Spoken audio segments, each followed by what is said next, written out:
Grabe. Ano naman po siya, kaya lang siya.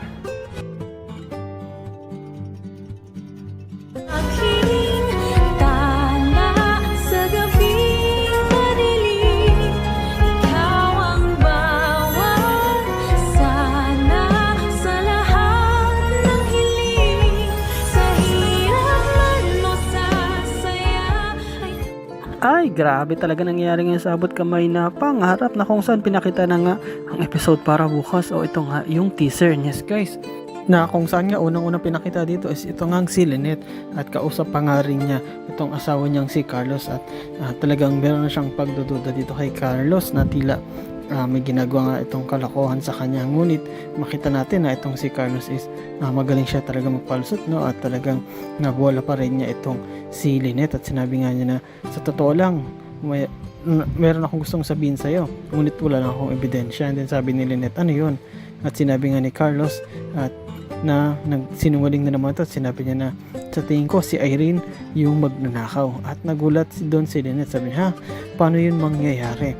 Ngunit sinabi nga mismo ni Doc Carlos na baka siya talaga kasi yung nakita mong pabango, sabi mo sa kanya yan, so baka siya yung pumasok dito at naiwan niya sa sobrang pagmamadali niya makaalis is naiwan niya yung pabango, kaya sa tingin ko yun yung ebidensya natin, no?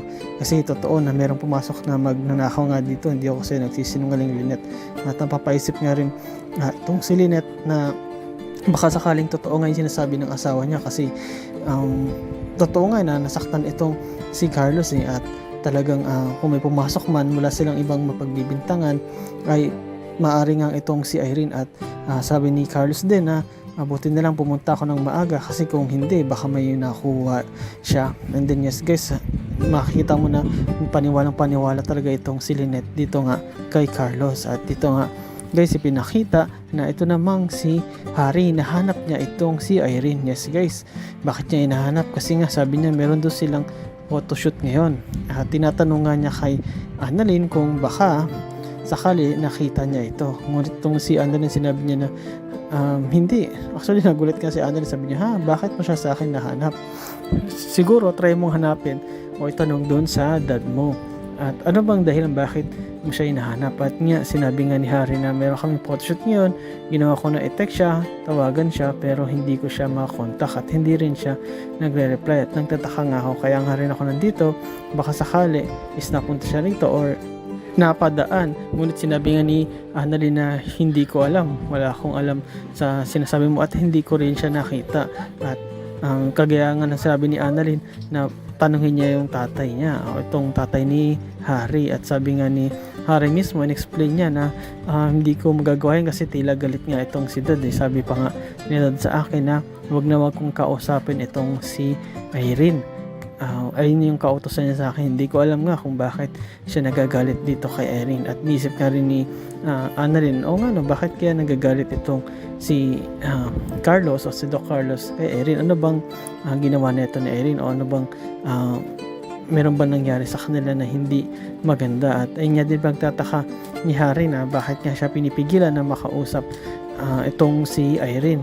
At sinabi nga ni Harry na mabait naman itong si Irene, wala naman ako nakikitang bad na sa kanya o kanyang ginagawa.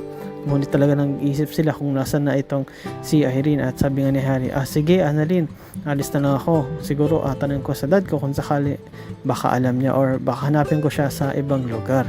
And yes guys, ito naman ipinakita na itong ang kaibigan ni Irene o itong beshi niya, no, itong best friend niya is hinahanap. Kaya nga ang ginawa niya is nag-ikot-ikot ito at napadaan niya rin ito sa bahay mismo ni Doc Carlos. At nung pagdaan niya doon, nakita niya, nagulat siya kasi nasa labas yung asawa ni Doc Carlos at binabaan nga niya ito ng bintana doon sa akin, no, at nisip niya na mukhang ito yung asawa ni Doc Carlos at kailangan ko siyang makausap.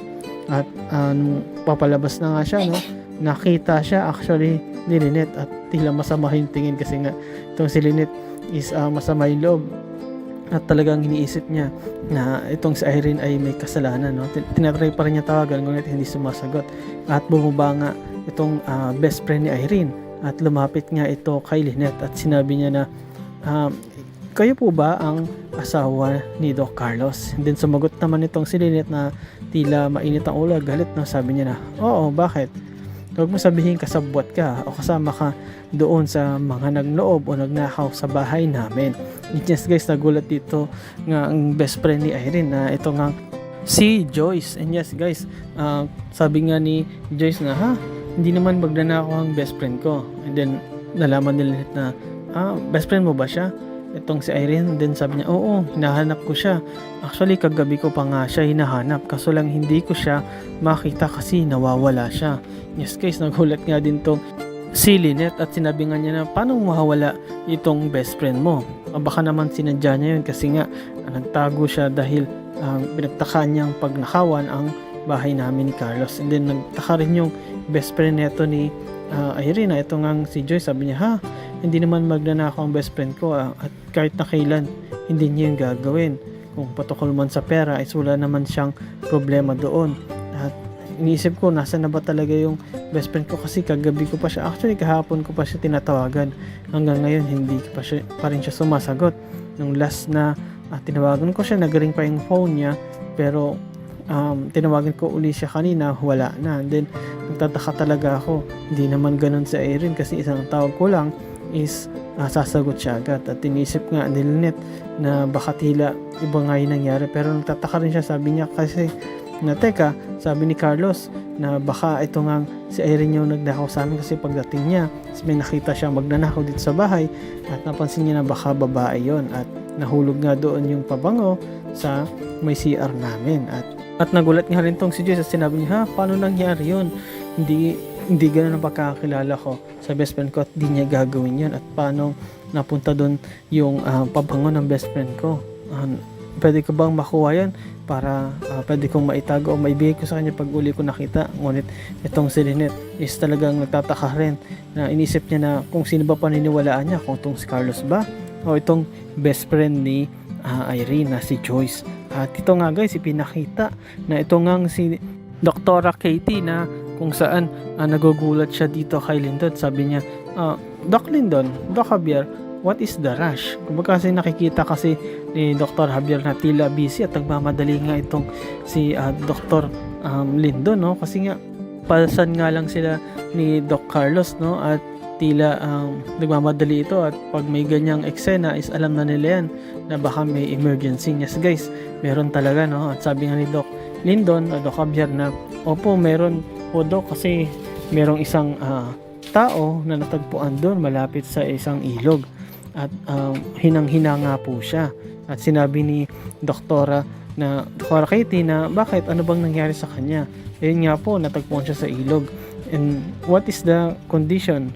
At sinabi nga mismo ni Doc Lyndon na buhay pa naman po siya, ngunit hinang-hina na siya o mahina na siya. At hanggat maaari is kailangan na siyang ma-check o ma-operahan para mabuhay pa siya o makasurvive pa siya, kasi kung magtatagal pa is baka lagutan na to ng hininga. And then yes guys, makita mo dito Doc Carlos, no, itong si Carlos is talagang parang hindi siya mapakali at talagang natatakot siya kasi naisip niya na baka yung tao na yun ay walang iba kundi si Irene na tinapon niya mismo doon sa isang maliit na ilog o parang sapa na nga yun eh. At talagang makita mo na hindi siya mapakali at tila hindi niya alam kung anong gagawin niya, kung tatago ba siya o gagawin ba niya na punta sa emergency para tulungan niya na mabuhay or what. At talagang iniisip niya na baka nga ito ay si Irene. Pero ang tanong dyan guys is, si Irene ba talaga yung nakita nila doon sa ilog at dinala dito sa East Ridge o baka naman iba yon? At kung sakali mang si Irene yun, ano kaya ang gagawin ni Doc Lyndon para matulungan makasurvive itong si Irene, or makakasurvive pa ba ito? O baka naman pigilan o gumawa ng kalokohan itong si Carlos para imbis na mabuhay is lalong madedo nga itong si Irene. At ito kayang si Lynette, ano naman kaya ang mangyayari dito, no? Sino kayang paniniwalaan niya? Itong si Carlos na nagsasabi na magnanakaw daw itong si Irene o itong best friend ni Irene sinasabi na nawawala siya. Ito namang si Harry, makikita pa kaya niya si Irene at patutuloy pa kaya ako nilang photoshoot? Itong si Andrea, ano kayang gagawin din niya para matulungan din, lalong lalo na itong si Madam Lotus para makausap niya palagi yung anak niya at patuloy na to sa mabuting gawa o maging mabait na siya. And yes guys, abangan natin yung full episode niyan bukas at salamat sa panonood nyo sa aking channel, sa inyong pag-like, pag-comment at pag-share. At yun lang guys, ingat-ingat palagi. Bye-bye.